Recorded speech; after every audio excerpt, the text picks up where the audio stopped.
Jadi yang udah telat masuk, udah nggak bisa masuk ya sudahlah ya. Nanti silahkan ditonton saja videonya setelah saya upload. Oke, sebelumnya selamat pagi semuanya, salam sejahtera untuk kita semuanya. Jadi pada hari ini kita akan membahas yaitu mengenai penyusunan makalah ilmiah. Jadi penyusunan makalah ilmiah ini sebenarnya udah sering kita temui, terutama untuk jenjang dari SMP sampai ke atasnya itu SMA maupun SMK maupun kuliahan.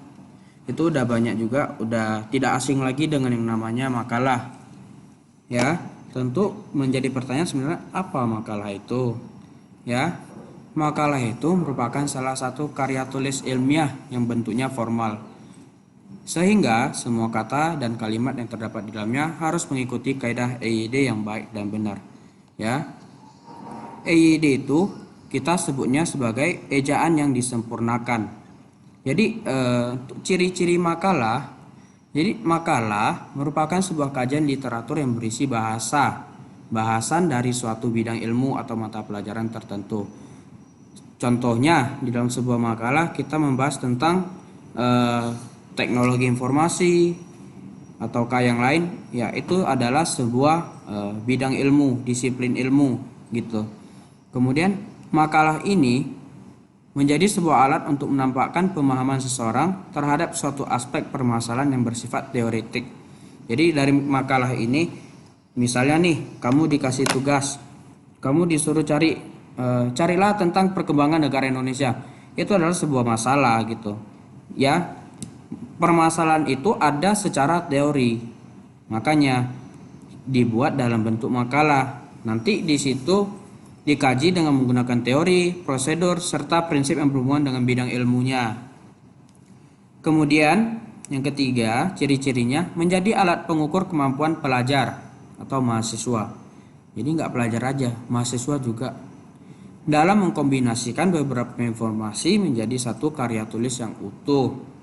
Ya, serta melatih fokus dalam penggunaan tata bahasa, memperhatikan EYD, etika mengutip dalam penulisan, dan menyimpulkan bahasan. Jadi maksudnya seperti ini. Katanya di sini menjadi alat pengukur kemampuan pelajar dalam mengkombinasikan beberapa informasi menjadi satu karya tulis yang utuh. Misalnya, ketika kamu dikasih sebuah tugas, cari makalah tentang virus komputer atau buatlah makalah tentang virus komputer. Masalahnya yang pertama, apa itu virus komputer? Kedua, jenis-jenis virus komputer. Yang ketiga, gejala virus komputer. Keempat, cara mengatasinya. Misalnya ada 4 masalah. Nah, di situ kamu mencari nih namanya kamu mencari sebuah materi dari berbagai sumber. Kamu membaca, menyatukannya ke dalam karya tulis kamu menjadi satu karya tulis yang utuh lagi bagi kamu gitu. Dari situlah nanti setelah semua materi masuk, kamu bisa dapat kesimpulannya apa dari tugas kamu, saran kamu apa, itulah tujuannya ya. Kemudian mempunyai sistematika dan tidak acak-acakan dengan kaidah penulisan yang telah diatur. Mempunyai sistematika, tidak acak-acakan. Jadi makalah ini ciri-cirinya ini dia tersusun gitu, ada susunannya, jadi enggak sembarang diletak-letak gitu, ada urutan-urutannya, ada strukturnya ya. Oke, langkah-langkah dalam penyusunan makalah. Jadi sebelum kita menyusun makalah, perlu melakukan beberapa hal dalam menyusun agar isi dan pembahasannya sistematik. Jadi ini adalah tahapan persiapannya. Yang pertama, kita mengumpulkan referensi-referensi yang terkait dengan judul makalah yang akan kita buat. Referensi-referensi kayak sumbernya gitu. Kita tadi misal kita membahas tentang virus komputer nih, kita cari di Google. Kita lengkapi dulu sumber-sumbernya gitu. Baru kita bisa menyusunnya ke dalam sebuah makalah kita. Kemudian membaca buku-buku yang dijadikan referensi dalam penulisan makalah agar dapat membentuk kerangka berpikir dan memperluas pengetahuan yang berhubungan dengan judul makalah. Mau itu dari internet nanti kamu carinya, mau dari buku, semua kamu kumpulin dulu sebagai referensi, baru nanti kita bentuk ya Kemudian kita kembangkan kerangka makalahnya, kita selesaikan semuanya. Oke, penulisan pada tahap ini merupakan kegiatan pengembangan kerangka makalah menjadi sebuah makalah utuh. Hal ini dapat dilakukan melalui hal-hal berikut. Yang pertama, mengkaji berbagai sumber yang didapat terkait dengan judul makalah. Harusnya sudah paham ya. Memperhatikan teknik penulisan dalam sebuah penyajian makalah. Jadi teknik penulisan ini saya rasa mungkin adik-adik semua sudah membahasnya ketika di pembelajaran mata pelajaran mungkin bahasa Indonesia, ataupun nanti misalnya guru PKN-nya sudah menjelaskan tentang penyusunan makalah, ya. Harusnya sih kalian sudah ada membahasnya itu. Tapi saya pun tidak bisa memastikan ya ke kaliannya apakah kalian sudah membahas atau belum. Tapi kalau saya di zaman saya SMP itu sudah dijelaskan, ya. Oke, menguraikan intisari pemahaman penulisan terhadap informasi yang dituangkan dalam makalah berdasarkan sumber yang didapat. Oke, jadi itu adalah tahap-tahapnya ya. Kemudian setelah kita melakukan penulisan makalah, kita perlu yang namanya melakukan pemeriksaan hasil tulisan. Pada tahap penulisan, melakukan pemeriksaan isi makalah terkait dengan ejaan, penggunaan kata, kalimat, dan bahkan tanda baca sesuai dengan kaidah bahasa Indonesia yang baik dan benar. Jadi menyusun makalah ini kita harus sangat benar-benar memperhatikan. Kita harus sangat benar-benar memperhatikan tentang ejaannya, huruf besar huruf kecilnya, penggunaan titik koma, penggunaan kutip, semua harus kita perhatikan dengan baik dan benar sesuai dengan yang memang kaidah bahasa Indonesia ya. Tapi memang mau seperti saya pun terkadang juga masih banyak melakukan kesalahan dalam penyusunan makalah. Kesalahan itu yang paling sering terletak itu adalah penggunaan kata. Ya. Contohnya nanti saya coba carikan satu contoh nih yang penulisannya agak salah gitu. Struktur penulisan makalah. Jadi struktur penulisan makalah ini menjelaskan tentang urutan-urutan yang akan kita terapkan ke dalam sebuah makalah. Ya. Yang namanya penulisan makalah, tentu yang pertama itu adalah cover. Ya, cover. Untuk membuat cover berisikan beberapa keterangan yang meliputi, yaitu ada judul makalah, tujuan pembuatan makalah, misalnya judul makalahnya virus komputer. Kemudian tujuan pembuatan makalah tersebut kita buat virus komputer. Makalah ini dibuat untuk memenuhi tugas mata pelajaran teknologi informasi dan komunikasi. Masukin logo sekolah, masukin kelas kamu, nama sekolah di bawah, kota dan tahun. Ini tahun-tahun pelajaran ya, misalnya 2020, 2021 gitu. Jadi struktur penulisannya pertama kita sudah tahu yaitu cover. Kemudian ada lagi kata pengantar. Apa sebenarnya kata pengantar itu? Kata pengantar ini berisi salam pembuka. Salam pembuka biasanya berhubungan dengan dasar pemikiran kenapa judul atau tema makalah tersebut dipilih untuk dibahas. Akan tetapi, dasar pemikiran yang ditulis hanya sekilas saja dan tidak diakhiri dengan tanda tangan pembuat makalah. Jadi di kata pengantar ini kamu tulis loh makalah pertama buat salam pembuka dulu. Setelah salam pembuka kamu jelaskan makalah ilmiah ini dibuat untuk masukin tujuan tadi juga boleh.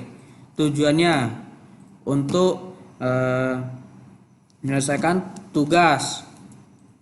Enggak sih, lebih tepatnya gimana ya? Bagusnya nih, saya kasih kamu lihat contohnya. Sebentar. Contoh makalah. Jadi contoh makalah, kalau kamu bingung susunannya, kamu bisa lihat di sini ya. Ini tinggal kamu klik dia nanti mengalihkan ke sebelah. Maksudnya ke sebelah tuh ke tab baru gitu. Sebentar ya.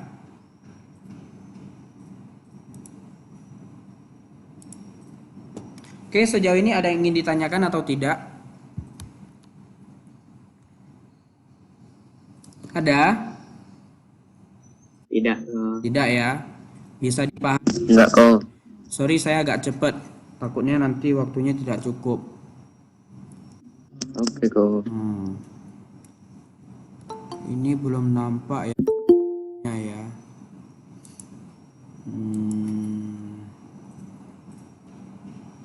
Coba saya share ulang.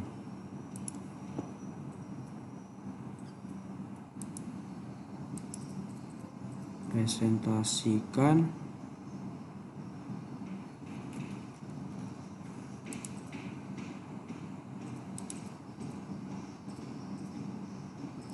Satu takrom.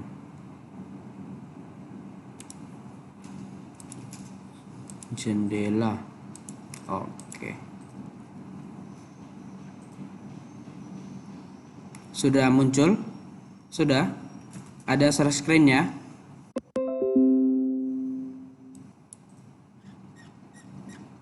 Oke. Ya. Oke. Jadi contoh kata pengantar. Nah, ini dia tadi cover, tujuan, ada logo, kemudian ada nama, ada kelas, ada nama sekolah, kota, dan tahun pelajaran. Kemudian kita memasuki kata pengantar. Ini dia. Jadi di dalam kata pengantar ini, tentu yang pertama kali yang kita masukkan yaitu adalah sebuah kata puji dan syukur. Ya, sesuaikan dengan keyakinan kita masing-masing loh. Kalau misalnya saya lebih sering tulisnya seperti ini, puji dan syukur kami ucapkan kepada Tuhan Yang Maha Esa. Ya. Jadi di sini kamu jelaskan kalian membuat ini untuk tugas apa gitu. Ya. Disinilah tujuan ataupun manfaat dari penerapan kata pengantar. Ya. Ingat, penyusunan laporan ini dibuat sebagai tugas mata pelajaran TIK. Bukan penyusunan laporan ini dibuat untuk mendapatkan nilai TIK, bukan. Jangan terlalu jujur seperti itu, bahaya nanti. Ya. Oke. Kita lanjutkan lagi. Kita tadi sudah masuk ke dalam kata pengantar. Kemudian daftar isi. Daftar isi makalah ini biasanya berisi susunan makalah. Ada judul, nomor halaman, setiap uraian yang ada di dalam makalah. Contohnya seperti ini. Di sini kamu lihat, ini judul babnya. Di sini ada nomor. Nomornya Romawi 1. Semua ini kita masukin ke dalam daftar isi. Tujuannya agar pembacanya tahu, oh, kata pengantar tuh di Romawi 1. Kemudian bab 1 ini ada di halaman 1. Inilah tujuan dari daftar isi kita terapkan. Susah buatnya? Enggak. Ya, ada dua cara membuat daftar isi. Yang pertama secara manual menggunakan tabel ataupun secara otomatis. Nanti dari Microsoft Word-nya itu ada yang namanya table of content gitu dia. Dia ambilnya dari menu reference di sebelah paling kiri. Nanti kita akan membahasnya lebih jauh setelah pembahasan ini. Kemudian bab 1. Di dalam bab 1 ini apa saja isinya? Kita terapkan yang namanya latar belakang. Kita jelaskan dalam latar belakang itu apa yang melatar belakangi yang akan kamu bahas ini. Gitu, ya. Kemudian di bagian ini juga harus terlihat landasan pemikiran tentang topik dan permasalahan yang akan dibahas. Jadi memang di latar belakang ini kamu harus kuat jelaskan, harus mencari alasan yang sangat jelas, yang sangat penting, yang sangat sangat inti. Apa yang melatar belakangi kamu sehingga kamu mau membahas judul yang berkaitan dengan virus komputer misalnya. Rumusan masalah. Jadi setelah ada latar belakang seperti yang dulu saya jelasin, tentu ada yang namanya masalah. Bukan mencari masalah, tapi ketika kita membahas tentang suatu makalah, tentu ada masalahnya. Apa masalahnya? Misalnya latar belakangnya tentang virus komputer kayak ini. Coba kita lihat langsung bab 1 pendahuluan latar belakang. Nah, contoh latar belakang tuh nanti seperti ini. Semakin berkembangnya teknologi, kehidupan manusia semakin dipermudah. Namun tentu saja ada orang-orang yang menggunakan dengan salah tujuan tertentu. Salah satunya seperti menciptakan virus komputer yang dapat merusak suatu sistem komputer. Ya, contohnya seperti ini. Kamu jelasin dulu latar belakang kamu membahas tentang virusnya apa. Kemudian apa masalahnya yang mau kamu bahas? Apa itu virus komputer? Apa tanda-tanda komputer terkena virus? Misalnya apa jenis-jenis dari virus komputer? Semua kita masukin di dalam perumusan masalah. Kemudian ada yang namanya tujuan pembahasan. Tujuan pembahasan ini biasanya berkaitan dengan yang namanya rumusan masalah. Kenapa berkaitan? Ketika ada rumusan tentu ada hasil feedbacknya gitu loh. Kita masukin ke dalam tujuan. Tujuannya itu apa? Dari poin 1 untuk mengetahui apa definisi dari virus komputer. Ya, seperti ini. Kemudian mengetahui tanda-tanda komputer terkena virus. Coba lihat masalahnya. Apa tanda-tanda komputer terkena virus? Seperti itu. Apa jenis-jenis virus komputer? Tujuannya apa? Mengetahui jenis-jenis dari virus komputer, ya. Kemudian bagaimana cara mengatasi komputer? Tentu tujuannya yaitu mengetahui cara mengatasi virus komputer, seperti itu, ya. Ini untuk bab 1. Bab 1 itu isinya ada latar belakang, rumusan masalah, dan tujuan pembahasan, ya. Sebenarnya makalah ini penyusunannya sangat banyak. Kita kembalikan saja kepada yang memberi tugas ya. Misalnya saya memberi tugas nih, boleh kamu tanya dulu kira-kira apa yang mau dimasukin gitu. Atau kalau misal gurunya nggak ada kasih patokan, kamu harus buat ini. Ya udah, kamu ikuti yang seperti yang telah diajarkan. Boleh. Kalau misal gurunya minta revisi ya baru direvisi, ya. Oke, kita lanjutkan. Di dalam bab 2 pembahasan. Jadi bab 2 itu isinya pembahasan, ya. Kalau tadi bab 1-nya pendahuluan di latar belakangi masalah, rumusan masalah, tujuan pembahasan. Tentu di bab 2 ada yang namanya pembahasan. Pada bab 2 ini berisikan pembahasan yang berisi penelitian tentang ilmu ataupun teori yang sudah pernah dibahas oleh para ahli berkaitan dengan tema makalah yang telah dipilih. Materinya dibahas secara teoritis, ya. Untuk menuliskan teori yang diambil dari para ahli, cantumkan identitas buku. Identitas buku seperti ada nama penulis, judul buku, tempat terbit, tahun terbit, halaman kutipan.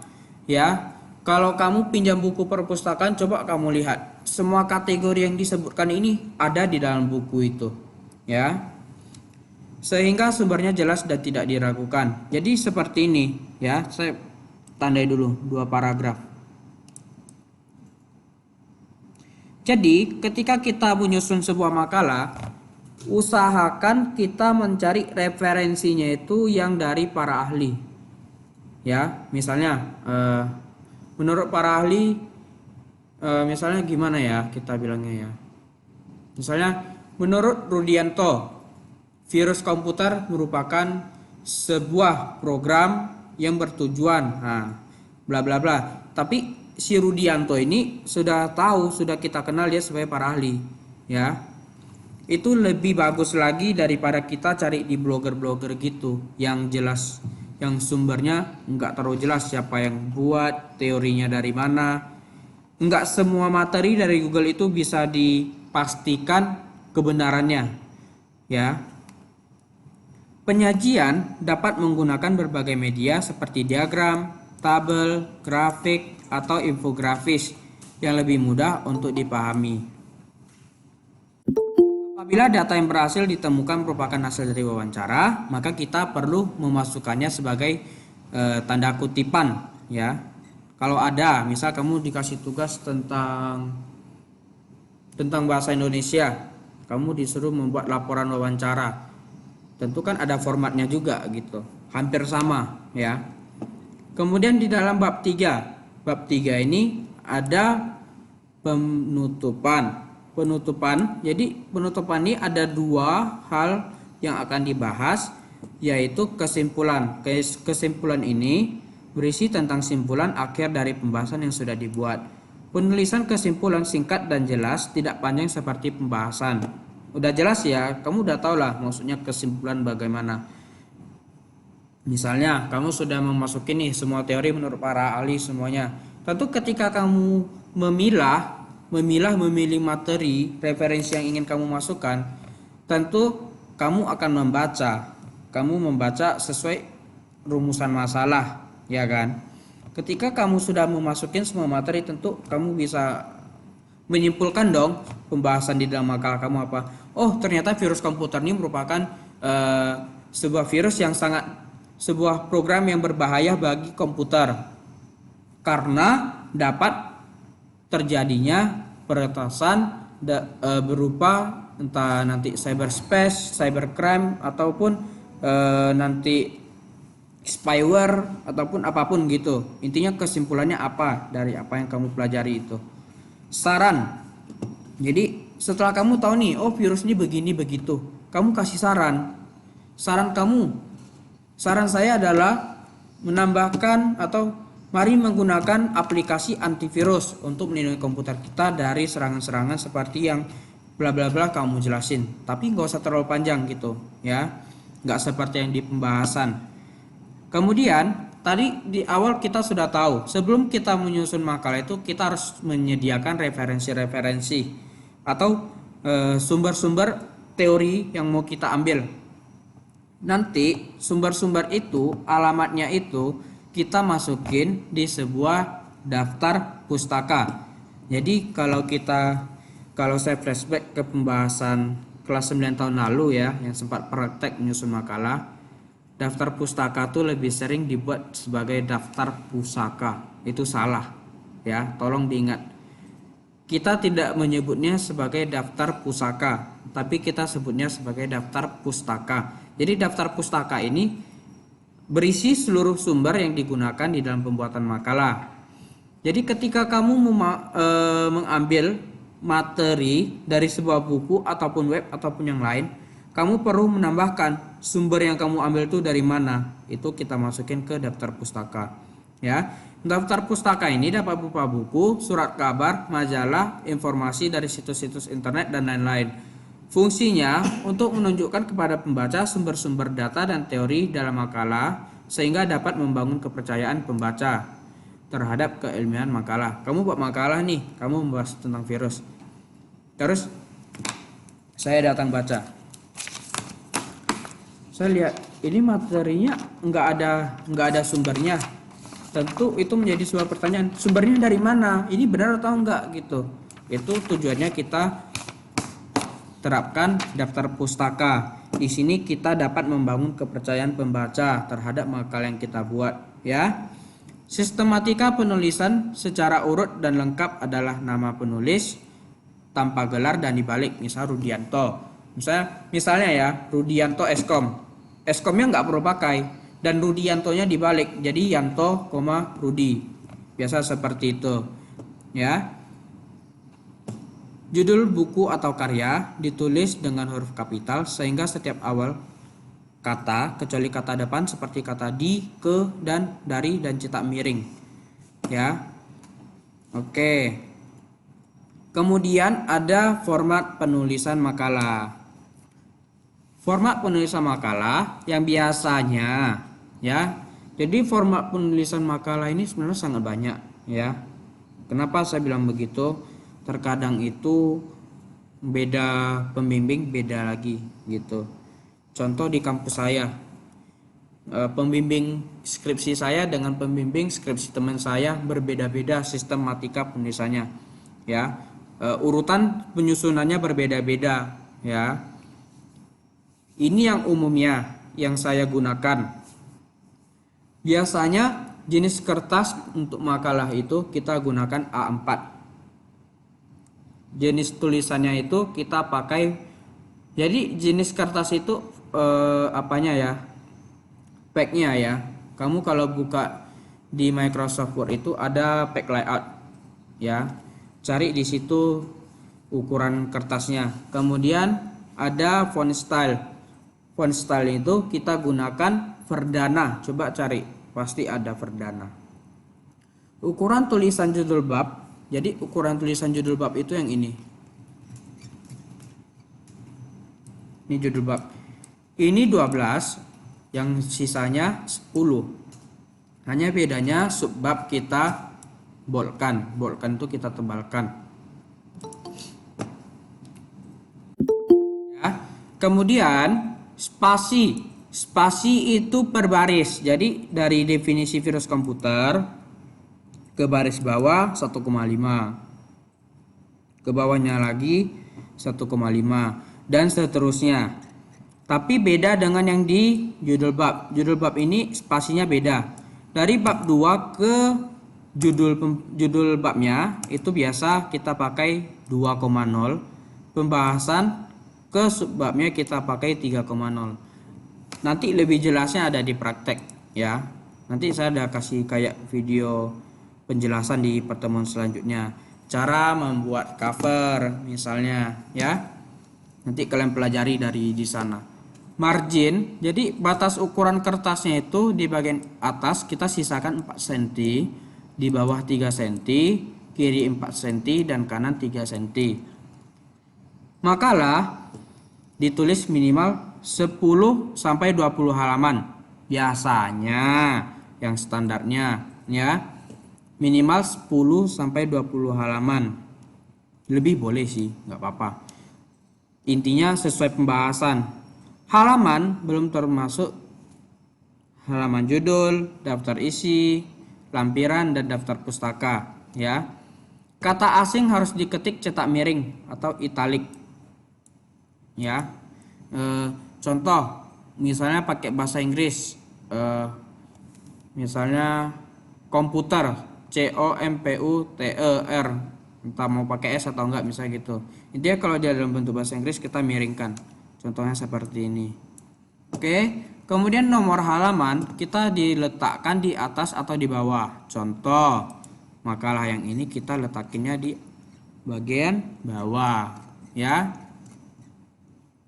Oke, kemudian angka Romawi kita terapkan dari kata pengantar sampai sebelum bab pendahuluan yaitu bab 1. Kemudian untuk penerapan angka dan seterusnya kita mulai dari bab 1 pendahuluan sampai dengan akhir. Kecuali daftar pustaka kita boleh kosongkan halamannya, nomor halaman atau kita kasih lanjutannya Romawi seperti ini ya. Oke, sudah selesai pembahasan penyusunannya secara teori. Nanti saya kasih latihan, kamu kerjakan. Tolong disesuaikan dengan materi yang saya berikan. Kemudian minggu depan saya akan masuk ke dalam praktek-prakteknya ya. Sebelumnya saya mau kasih lihat juga nih contohnya. Kalian boleh cek di rumah ya. Kalian kan punya HP, punya laptop, tolong dimanfaatin juga. Oke, coba kamu lihat. Jadi bab ini kan bab 1.